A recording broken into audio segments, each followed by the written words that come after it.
Welcome to the PocketGamer.biz Podcast Week in Mobile Games for a very special episode. It is our 50th episode. Very excited. My name is Craig Chapple, Head of Content at PocketGamer.biz, and with me today is the return of our Deputy Editor, Paige Cook. Great to have you on the show, Paige. It's good to be back. I've forgotten how to podcast, so you'll all just have to bear with me.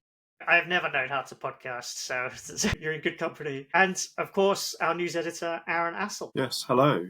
Wearing a lovely shirt today. Yeah, thank you. Yeah, I thought I'd get a bit dressed up for the occasion. I even brushed my hair. Yeah, put a shirt on. It's high effort from me. I put on a jumper. I like the effort, Aaron. I like the effort. Thank you. Yeah, any excuse to wear something a bit colourful. So, one of the things I wanted to kind of talk about was a little bit of the history of the podcast, how we got started. I mean, I guess it's not that exciting how we got started. We were like, we should do this. And so we did. But none of us knew how to... one person, I think, at the company, James Skillmore. And I know Dan Sullivan of PocketGamer.com, I think, has some experience of podcasting. That's kind of it. Unless Aaron or Paige, you're a secret editor, and I didn't realise this whole time. No, that's not a secret skill I have. So neither did I. So we were just like, well, I guess we'll learn it. And I was told in the first early days, we called this the Week in Views because we have a Week in Views regular on the site. Later, very British, this podcast. Later, I decided to call it the Week in Mobile Games because I was like, why aren't we calling it the Week in Mobile Games? That makes more sense. Like anyone looking for it, they're not going to search for the Week in Views.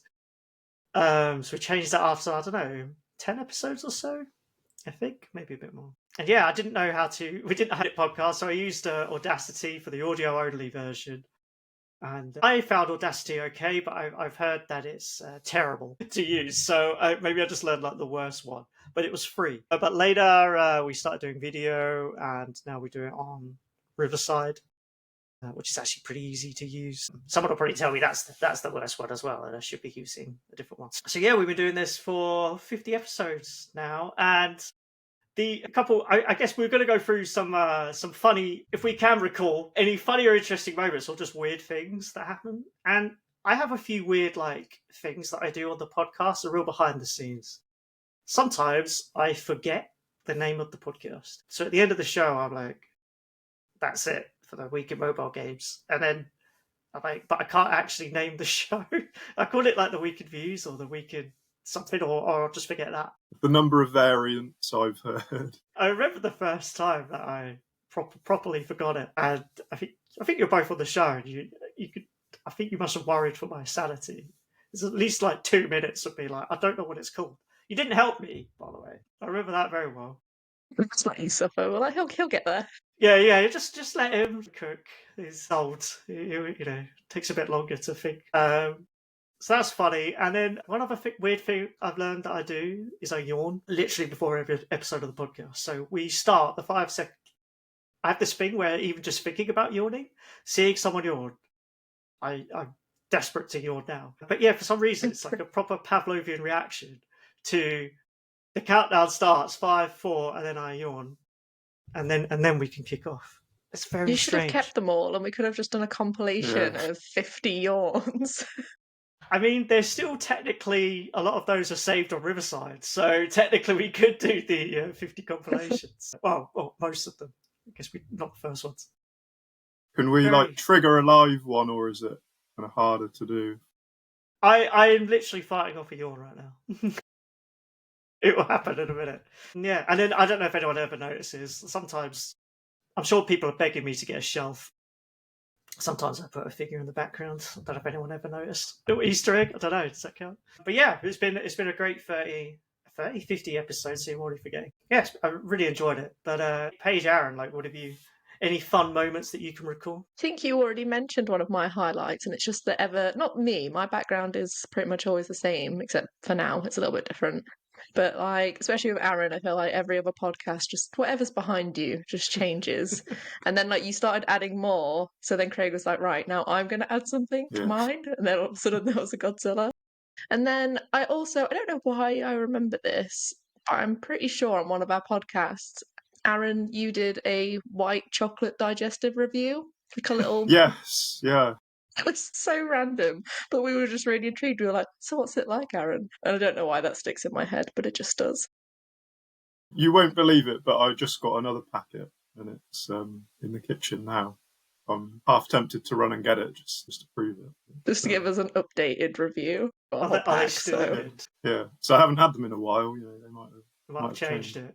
It was me thinking about it's just summoned that pack of biscuits. What I like about your background page is it? Oh, wait, is that your background now? Because usually it's oh no, you've moved desk, haven't you? That was it. Now I remember. You moved desk, so your computer's actually behind you, right?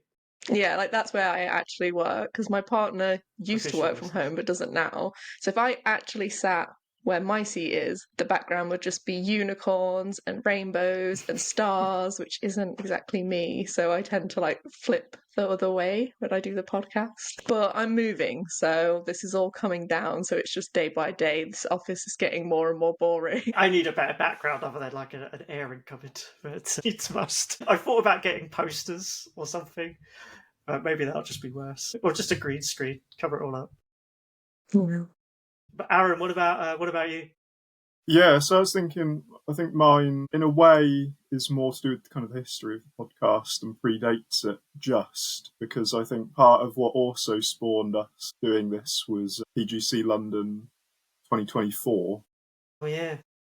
Because we hadn't started the podcast yet, but obviously the idea had been floating around. And then there was a room that had like a time slot needing filling. Yeah, because the speaker cancelled, I think, yeah. Yeah. So, yeah, I was just remembering kind of just going about my planned business for the afternoon, going around writing stuff up. And then suddenly I am kind of acquired and told, yeah, you're going to be needed on stage in like half an hour to talk about mobile games. It's not one of those bad dreams, isn't it? Yeah. Have you studied for that exam? And then, so to me at least, that kind of feels like that was, I guess, the springboard, because that was kind of like a live, actual in-person podcast in a way, in terms of, I guess, just us talking about mobile game stuff. So yeah, that's probably a highlight just for how out of the blue it was on the day. I forgot that was the genesis of it. And it was me, you, Chris, and Peggy on the stage. I had tried to rope in a couple random attendees at PGC London. One of them was Adam Smart from AppLovin. Hello, if you're listening. Who's great and has done podcasting. But I think even he was a bit alarmed of like me very last minute asking, would you like to do this? Sounding very desperate to fill this session slot in the schedule. I imagine the people in the audience are a bit like, what is going on? But yeah, that was fun. Anything else?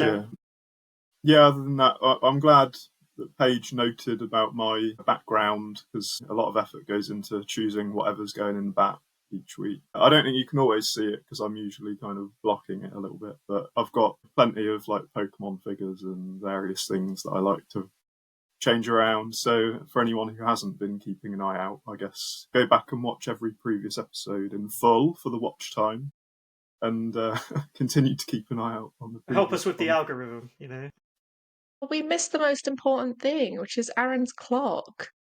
We would just hear this random chime every so often. And I think like for so many episodes, we didn't actually know what it was. And like obviously you edit, Craig, you'd be like, what is that noise? And you asked, Aaron was just like, that's my clock. Yeah, maybe we should leave it in this time. No, that's an Easter egg. If you've ever heard it, you're just one of the special few, and it's just one of the times where Craig's missed editing it. We're usually pretty good now. Like, if it gets to the hour mark, it's like, well, sorry, this clock was also activates early, and apparently earlier and earlier as the years go on. Slowly gaining time. So the 5 p.m. alarm goes off at about 3-4 minutes to, or whatever it is. Yeah. We usually manage to time it so stop. I'm not the one speaking, or we all sit and wait for it to finish. It's a good old little song as well, a little tune. No, but yeah, the earlier episodes, I remember just, because yeah, like you said, Paige, didn't hear it at the time. Well, I don't even remember hearing it, and then I remember editing and being like, what is this? I couldn't really I tried my best to get rid of it, but early days of editing, and then I was just like, that's like impossible without like deleting. Might have been Aaron talking or whoever. But yeah, no, it's been, as I said, we really, thank you for everyone for listening. We've really enjoyed doing the 50 episodes, and Here's to 50 more and beyonds. We can never leave, by the way. We all have to get to 100. That's the check your contracts. Sorry about that. But no, yeah, looking forward to doing, as I say, another 50, and hopefully you'll stick with us, and hopefully we keep growing. We've been growing throughout the past year. And also shout out to Peggy and Brian, who do the interviews. They've done a great job, and they've been doing that a lot longer than we've been doing the Week in Mobile Games. Big thank you to them, and I hope everyone listens to those and enjoys those.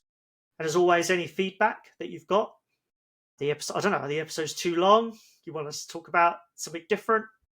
We should be interviewing different people? I don't know. Or we should be interviewing you. Just get in touch. And yeah, we're always welcoming feedback, and we can make changes. Right. So I guess we'll actually go into the Week in Mobile Games, what we usually do.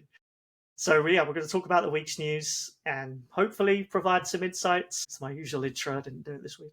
Firstly, some shout outs as always. So Dubai Game Expo Summit is coming up quick. It's coming up fast. So that's going to take place on May 7th to 8th. And also, just a reminder, I'm going to be at Gamescom Latam about the week before. So if anyone's in Brazil wants to meet up, please get in touch. Let me know. And then back to our events. We've got the PGC Summit in Shanghai, July 30th. We'll be doing the Mobile Games Awards again in August. We'll get date TBC, I think. PGC Helsinki, October 7th to 8th. We've got PGC Jordan coming up later this year, and we have, I think, at least one or two other events that we'll be announcing in due course. So busy year. Right, into the news. And after all that happiness, there's some sad news. So Machine Zone, so the headline up front was Machine Zone CEO out as AppLovin lays off 97 staff. So there was a warn filing. So that's like a notice of layoffs in California that you have to do for mass layoffs in March. So it was actually just under a month ago. That said 97 layoffs. I forgot what I keep forgetting what they're called. You have to ask like the EDD. I can't remember what it stands for. If you want like specifics, so I asked them, can you send me the filings of the past year, because there's actually been quite a few. And actually in the filing it said they did, weirdly it says 11 layoffs, and then actually lists all 97. There was another filing from, I believe it was January, where they announced, I can't remember how many now, 89 or something like that, layoffs. 86, can't remember. Anyway, a lot of the job roles were actually quite similar, so I wonder if this was kind of an extension of that. You're supposed to give 60 days notice, but the effective date is always the same date as the notice. By law, you have to give 60 days notice in California. Anyway, that's getting into a lot of specifics. But the interesting thing to me is, the positions that it actually mentioned were the CEO of Machine Zone. So usually it's not very descriptive. It's like game designer, programmer. But CEO out, design director out at Machine Zone. And then I believe it was either January or October, the CTO was listed as affected by job cuts. And we know that there were layoffs last year. There are a lot of posts from past employees this year saying that they've been laid off. One former staff member said that most of Machine Zone was shut down. I've asked AppLovin for comment on the layoffs. They declined to comment. I also followed up specifically about, it has Machine Zone shut down. They didn't get back to me. I guess the main thing two things I wanted to say is it's strange that AppLovin does quite a lot of layoffs, because they've really been in the headlines for a lot of reasons. Short sellers, their stocks kind of tanked. They want to buy TikTok.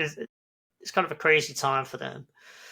But ultimately, they're a very fast-growing ad tech company and very successful. But they constantly make layoffs. So there was at least 6 notices since August last year. Again, I don't know if they're all like specifically 6 separate kind of stints, I guess, of layoffs, or they kind of, some of them follow on from each other, if that makes sense. There was a quote from Adam Ferrugi in his, I think in the last earnings call, and he was asked about streamlining, as someone puts it. And he said, "We're one of the most financially lucrative businesses to be constantly announcing layoffs." He said, "Now, we don't want to constantly be doing that, but since I took over HR, my job was to go, where are the areas of the business that are not perfectly aligned with these organic opportunities, and let's start shedding those so that we can really narrow in and focus on what's in front of us. And we know that they've been very focused also on revenue per employee. That was a big thing that they've been mentioning. Kind of sucks, right? If you work there, helping this company be super successful and then you're laid off. I guess from a business sense, like if you're going to focus on revenue per employee, maybe they're looking at going public at some point. That would be part of that story, I guess. So they just decide to get rid of people and they can live without it. Maybe for them, like, I don't know all the inside stories, but maybe ultimately at an executive level they see that as it works. It's really sad to see. The other thing is Machine Zone. So made classics like 4X strategy classics like Mobile Strike, Game of War, and then Final Fantasy 15, A New Empire. When I say they're classics, it's because these are I think these are all billion-dollar games, maybe some of them multi-billion-dollar. Really, the early days, at least thinking of the Western market, of super successful free-to-play mobile games. And we will go into some celebrity ads soon, but they had some of the classic celebrity marketing campaigns. I can't remember their names now, but Arnold Schwarzenegger was in a Mobile Strike one, and there was a couple of very famous ones for Game of War. People were so famous, I can't remember their names, but they were. So, fast forward to now, Machine Zone is just a totally different company. I even remember when they were acquired by AppLovin, and that was going to be kind of big mid-core focus, and it felt like, maybe Machine Zone will kind of be more successful again, and that just never really happened. They had a cool game in soft launch. I think it was called Reign of Vampires, but that was I believe the game that was cancelled last year. Or maybe it's this year. I think it was last year. It might have been this year. So it looks to me like all their old games they're not as successful as they used to be at all, and it looks like, at least in games that are in, if you think of games as soft launch or anything that's been publicly announced, there's nothing going on publicly, and a lot of people have left. So obviously we're looking into it, but I kind of fear for the future of that studio. Anyway, Paige, Aaron, any thoughts on AppLovin or Machine Zone? Yeah, like you said, with the Machine Zone part of it, I'm just curious what's going to be left with that. Yeah, because it's like the senior people are out. We know that a lot of other people were affected. I don't know how big the studio was and how many people could be left. I mean, obviously you hope that maybe they're working on something cool now, but it doesn't look like that. I can't get any comment out of AppLovin to ease those fears, I guess. I think on the games business side, I was told they had been looking to cut that for years, and now they're selling it. And if it is Triple Dot that buys them, unfortunately, if I simply look at Triple Dot as a casual games publisher, I just don't see room for Machine Zone as a mid-core developer. AppLovin's got what it needed out of it, which is data, and they decided not to do their games business anymore. It's worrying for that studio. And it'll be a real landmark, I think, for the industry that Machine Zone goes under. Right, so I spent 15 minutes talking about this. So, Paige, what have you got? Mine's a relatively quick one. Just that Squad Busters is heading to China. So it was spotted on China's App Store sort of ahead of the release. I still think Squad Busters is a really interesting one. I know it hasn't really hit the heights that a lot of people are anticipating that it might. I guess it's kind of the curse of being Supercell. If you have all of these massive hit titles, everyone expects more hits out of you. But yeah, Squad Busters not quite there yet. Still got some growing to do. I know, we've seen the studio even talk about it themselves, and that there's things that are working and things that aren't working, and they're trying to get it in a place where it can keep growing. So I suppose putting it somewhere where one of the world's biggest games audiences is seems like a smart move, and obviously Tencent have a stake in that, so they'll be heading up the publishing duties for it. But yeah, I just think it'll be interesting to see how the market there reacts to the game and what that kind of does overall on its growth. I don't know, do you guys think that it will have a significant impact? Is China it's a huge market, or do you think it's still not? It's not going to be enough? I don't think it will be enough at all. So what you might see, which we often see, is within the first month, it might make quite a few $1 million. Depends on how big they push it, I guess, with UA. You might even see it do outsize even what it's made in the West so far, and then my prediction after that is it will fade away very quickly. The reason I say that is I'm just trying to look at the markets that it's in, and there's no indication that, like, say, some of the top countries and the performers in Asia, and I know they're all the same. China's different from Japan, it's different from Korea, etc. But this game has made over 100 million, which, most studios would be happy with that, but that's not a Supercell game. They want this game to make 1 billion. And then South Korea's net revenue 4 million, Japan 3 million, Taiwan 2.1 million. That's lifetime. Is it really going to break that much in China? I just don't think so. Not in its current state. And I know that they said previously they're working on it, and we've seen with Supercell, Brawl Stars. Maybe that's a one-off, but they managed to kind of do the unthinkable, really, which was not just turn it around, but turn it around that it looked almost like a new release. That kind of level of success. Well, I guess we'll see with Squad Busters if it can do that. And then their latest release, Moko, has also not done that great. So yeah, I'm going to touch on that one later. I'm having a very Supercell themed return to the podcast. But I think big start. It could even be like, for most studios, oh wow, that's ridiculous, incredible. I think long term it won't be enough. Yeah, I kind of think the same. At least I feel like it'll be good for a time, because anytime when something is newly introduced somewhere, it tends to do okay, and then it fades. And I don't know if it just going to a new audience is going to be enough, but yeah, it will be interesting to see how it ends up. Well, I remember with Brawl Stars, the early days of that, when it was in soft launch, there was an indication of that it could do well in Eastern Asian markets, and it was quite very clear that could be the case. That could be what drives Brawl Stars, and you can see that from the early stage before release, and then it was kind of true post release. You just don't get that indication currently with Squad Busters. I think there's just key things that they have to fix. Right, Aaron, what have you got? Yeah, so on the subject of kind of AppMagic data, their data suggests that Minecraft's mobile version has surged to a 3-year high in revenue. So following kind of a lucrative start to this year, obviously the Minecraft movie came out on the 4th of April, and that same day, mobile player spending in the Minecraft game increased by 32%.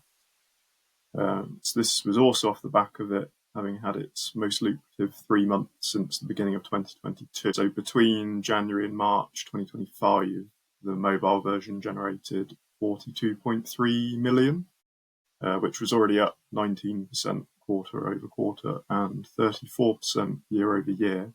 And April is currently on track to do even better than that. Yeah, it really seems like, I guess, because there's been trailers and we've known about the Minecraft movie coming for a little while, so it seems like perhaps that's helped it kind of have a pretty good start to the year, and then it's kind of taken off even more so since the film's come out on April 12th, and that was its best day since Christmas Day 2021.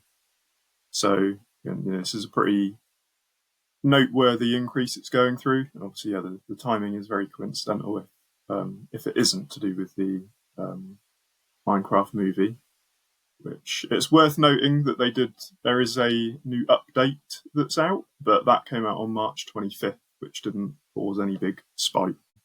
The latest spike, at least, is pretty tied to the April 4th movie release. The update, so it was version 1.21.70, which apparently introduced new features like bushes and wildflowers and a pause screen, which I didn't know that Minecraft doesn't have a pause screen, but I may be showing my ignorance on it there. But obviously, it's doing well at the moment, and I say it's at like a 3-year high, which is, I guess, it goes to show that obviously the Minecraft movie's been making loads of money on its own anyway, but it's also had this kind of knock-on advertising effect, I guess, in a way for the game. I'm sure they're not quite shouting from the rooftops about the revenue that they've made, because it is a notable spike.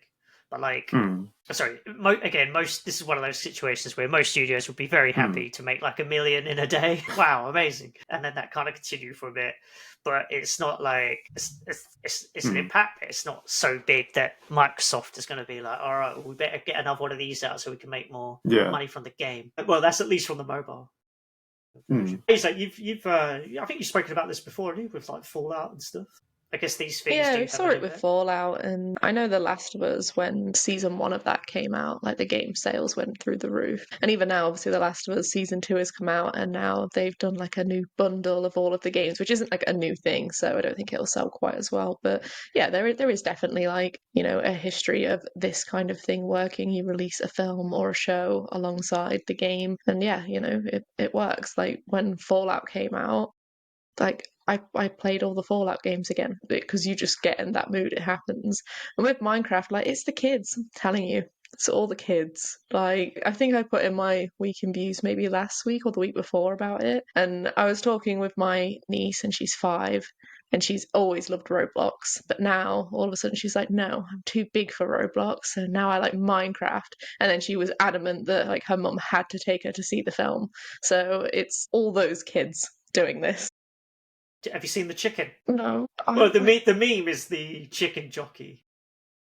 I saw like a video where I don't know if this was real, but it was like a screening of Minecraft, and then the chicken shows up, and Real everyone was chicken. like launching like popcorn Yeah. everywhere, and I was just like, I'm so out of the loop because I don't understand.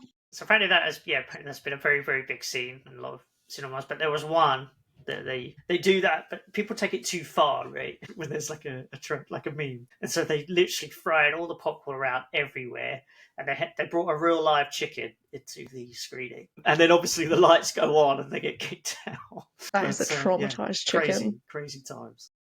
But the one thing with Minecraft that I think is interesting is it is such a generational game. Like at some point, I did play Minecraft. It was so long ago, I don't really even remember. But I remember like I dabbled with Minecraft a bit. And then I've got a nephew who is now 15, and I remember he went for a phase where he was obsessed with it. He doesn't play it anymore. But then, like I said, now I've got like a 5-year-old niece, and now she really loves it. So like, that's 3 generations that have all played Minecraft at some point. I'm trying to write about transmedia for the newsletter, and I've really struggled to find something interesting to say about it. I'll try and say this as quick as possible and sum up some of my thoughts. But like, I remember over a decade ago, I went to Canada on a media tour where basically it was about games and transmedia opportunities. And it was a couple provincial governments, or it was a national thing, to invest in these projects. And at that time, I hated the word transmedia, and I still do. But particularly then, because it didn't really seem to make sense at the time, and some of the ways that companies went about it. I remember I think people did like this, but Tron Worlds had Defiance, where the game would affect the TV show. So it kind of sounds cool,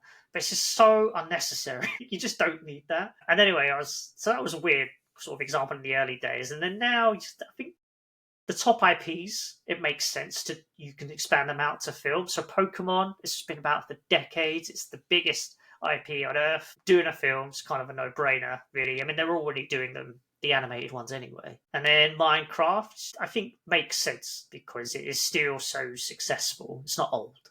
Sonic, again, you've just got that nostalgia and it's worked out for them. Angry Birds, I'm a bit more... It's really cool to see it, right? But I'm thinking, if you're just thinking it from a business point of view, the second one, which I guess you'd still class as success, I think it made 3 times its production budget, but that doesn't include marketing, and I believe, could be wrong. Generally, I thought I could be really wrong because I'm not a film reporter, I guess. But I thought the rule of thumb was production budget, double it, and that's the whole budget for marketing. Like it did okay, didn't do that well. I think it made like 150 mil gross, which I don't know. It didn't seem to be that successful. But now they're doing Angry Birds movie 3, so I'm still a bit like, And then if I quickly think of 2 other things, so Last of Us you mentioned, brilliant show, critically acclaimed, costs like 10 million Canadian per episode. I think this season's going to cost more.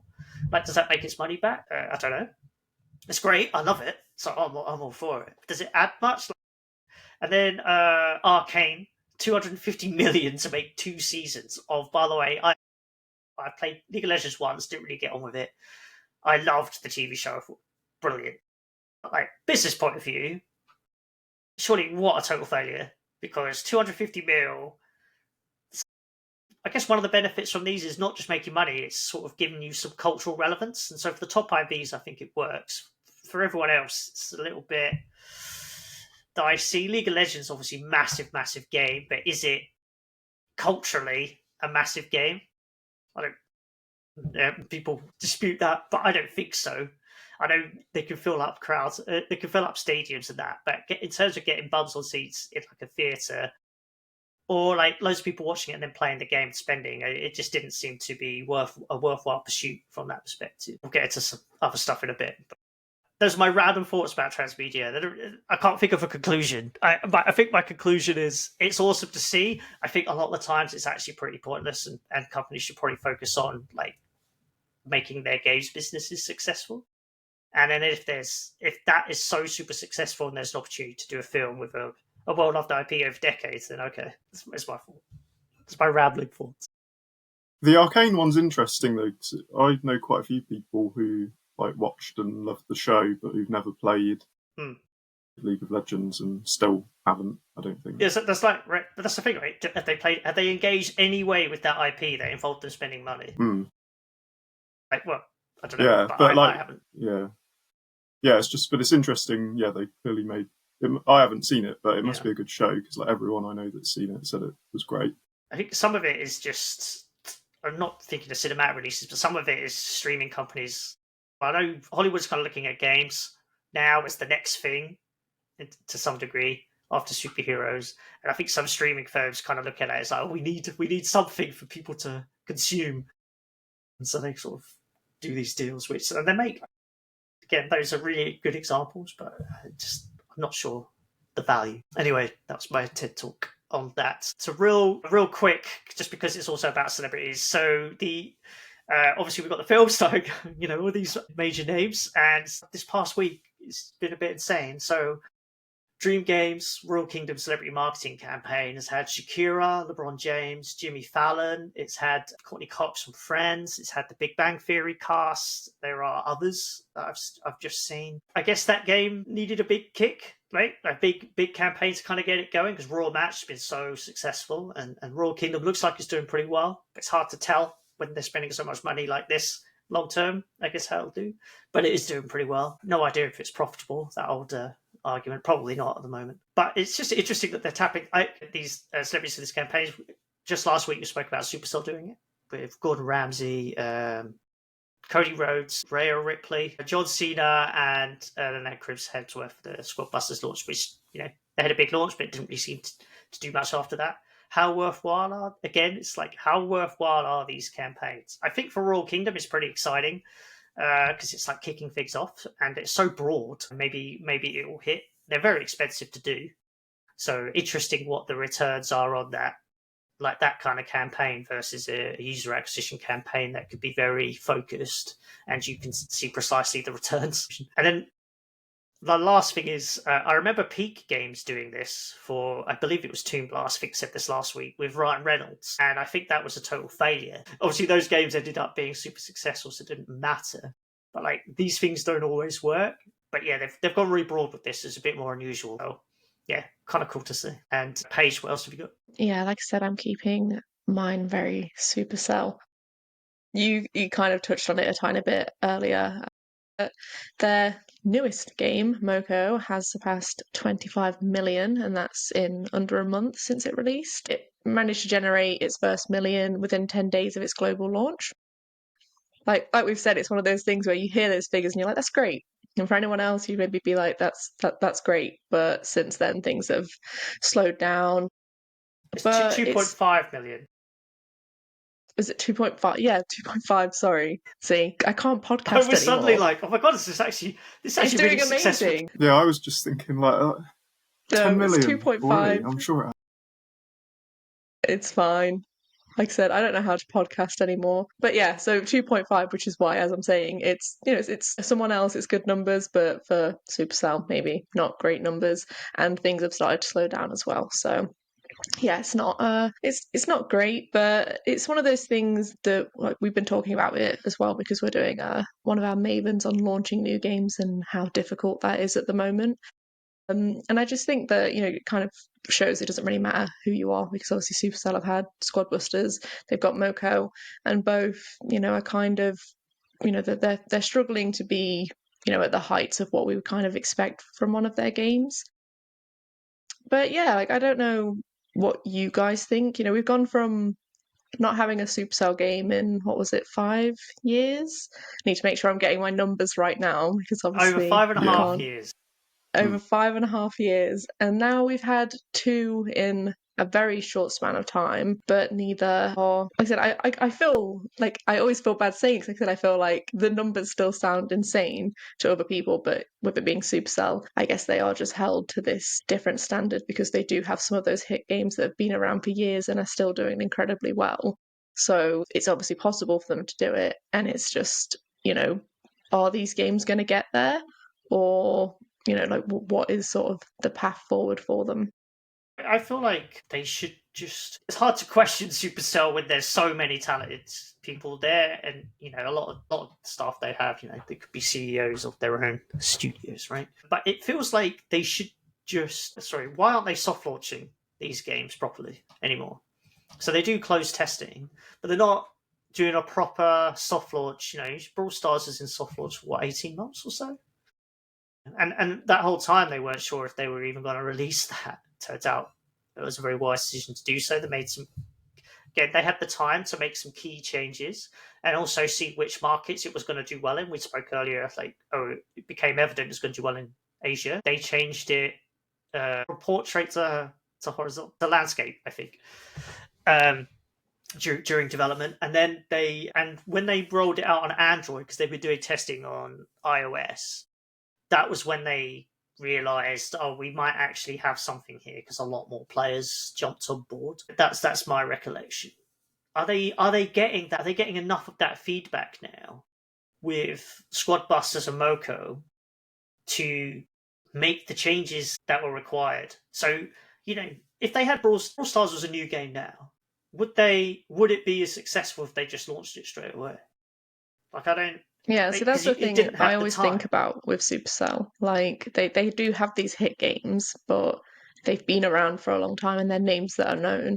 And even though they're Supercell, some people that are playing games, they're not thinking like, oh, Supercell made this. It's just a game to some people, and they either like it or they don't, and they don't really care about the name behind it. So I just think, yeah, it is very different to launch something new. And it's kind of like everybody else. You've got to hope it's a hit. I know obviously they have a lot of more resources than other studios do, but yeah, I do think finding that winning formula is really hard at the moment. It is, but I think if you launch if Supercell was developing Brawl Stars now for the first time, would they just release it before they made the key changes that actually made it successful? They need that time. So would Squad Busters, had it been given a year of like a soft launch, might it have been successful? It is absolutely possible that it would not have been, right? At which point they could cancel it rather than release it, or they just launch it and try like they kind of done now. But it feels to me like now that we've seen two examples of games that have at least at launch not done well to Supercell level, again, 100 mil Squad Busters, everyone would love that. But, again, there's also celebrity marketing campaigns aren't cheap. Neither are Supercell teams, I'm sure. So, yeah, I'm just basically all for Supercell doing soft launches. It's what it seems to be is what's needed. But they're doing a board game now as well, aren't they? Wasn't that something we literally had news on today? Lots of Supercell stuff at the moment. Yeah, the Elite Raid or something, I think it was called. Yeah, it's like the Clash of Clans. Yeah. They the interesting thing about that is it's going to Kickstarter, which I know it's basically, I can't remember the name of the board game company, the tabletop company, but they've got the license to do it, right, and the approval. So presumably it's not then Supercell funded, but it just feels a bit weird that Supercell, this multi-billion-dollar company, made €3 billion in revenue last year. One of its IPs is getting a crowdfunding Kickstarter campaign. It's like, you're doing investments. You just spare a few million for this project. But maybe they're actually seeing maybe they're doing the right thing and seeing if there's actually an audience for it. But I just think you could have done this yourselves rather than putting all the risk on the consumers. So I spoke a lot there. Aaron, what have you got? Yeah, so the Switch 2 is one of my subjects yet again. Can't get enough of it. So the full reveal a couple of weeks ago now, it seems to have had quite an immediate impact on certain Nintendo apps ads on mobile. Unsurprisingly, the biggest impact was on the Nintendo Switch Online app, which, according to Sensor Tower data, saw a 109% daily download surge on the 2nd of April, which was the day of the Switch 2 Direct, where we got all the details on it.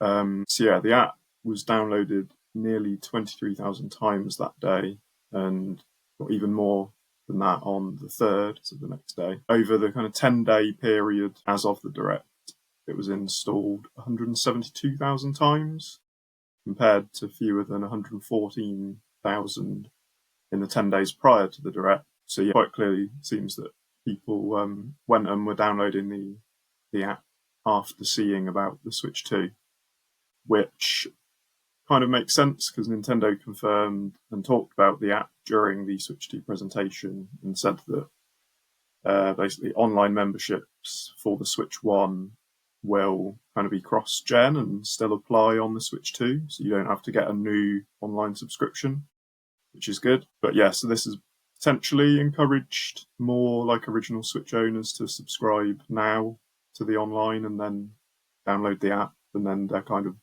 ready to go for when the Switch 2 comes out in a couple of months. The app it has kind of limited uses without a membership, so that's not to say that Nintendo's necessarily had a huge spike in online subscriptions, but they've certainly had an increase in downloads for the app.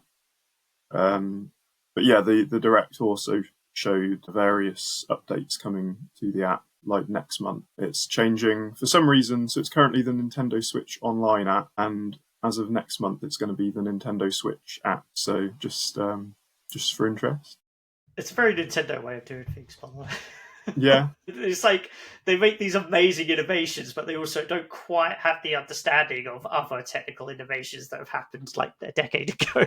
But yes, it wasn't just that increased. So Nintendo Music, its daily installs spiked on the 2nd of April, so the day of the presentation. They were up 28% day over day, and then peaked on the 3rd of April. The Nintendo Today app did not really get any boost from the Switch 2 Direct. So that released on the 27th of March this year, so it's quite a recent app, which just has like kind of bite-sized news pieces each day. Why isn't that just the Nintendo part of the Nintendo app? I was just about to say, this is a lot Today? of apps. They Why don't Like have how an awful Xbox lot. has like one app, PlayStation has one app, Nintendo's like, we have 3. Exactly. What? So you'd want an app that has music and news in the same place? Yeah, just click on a different tab. Just different tabs, that's fine. can't. Within one app. I don't I necessarily like mind everything the in music, one place. but it's why do I need my news outside of the Nintendo The general Switch? Switch. Yeah, it's So yeah. I've just got to have this icon on my phone specifically. Sorry, very Nintendo. Yeah, but so that's kind of it for their apps. Their mobile games, though, so it doesn't really seem like they got much of a kind of impact from the Switch 2 Direct. Super Mario Run, Animal Crossing Pocket Camp Complete, like those kind of games, there wasn't really any observable change to downloads or revenue since the Switch 2 Direct. Mario Kart Tour did see an increase in spending on the 2nd of April. So again, that's the day the Direct was. So the daily spending went up by almost 18%, which like maybe Mario Kart World was prevalent in the Direct, so that potentially helped a little bit. At the same time, though, the date coincided with a rerun of an in-game event from 2023, so I guess how big an impact that would have, on the other hand, is debatable. But overall, the results kind of seem contrary to what Nintendo said before when they commented about using their mobile games as more of a marketing tool to bring their IPs to more people rather than just relying on them to make revenue from. So I did find it interesting and a little bit weird in the Direct that was like an hour long and they spent a fair bit of it talking about Mario Kart World. They didn't even say, just a little throwaway line of, while you wait for Mario Kart World, you can play Mario Kart Tour. Given that mentioning the Nintendo Online app seems to have given that a pretty noteworthy boost. Like, that seems such an easy thing they could have done that would have been in line with, I'll say, what they've claimed the whole point of their mobile endeavour is. So yeah, that seemed like a little bit of an oversight to me. Fire Emblem Heroes also got a spending surge over the 10 days following the Direct, so it was up 21%.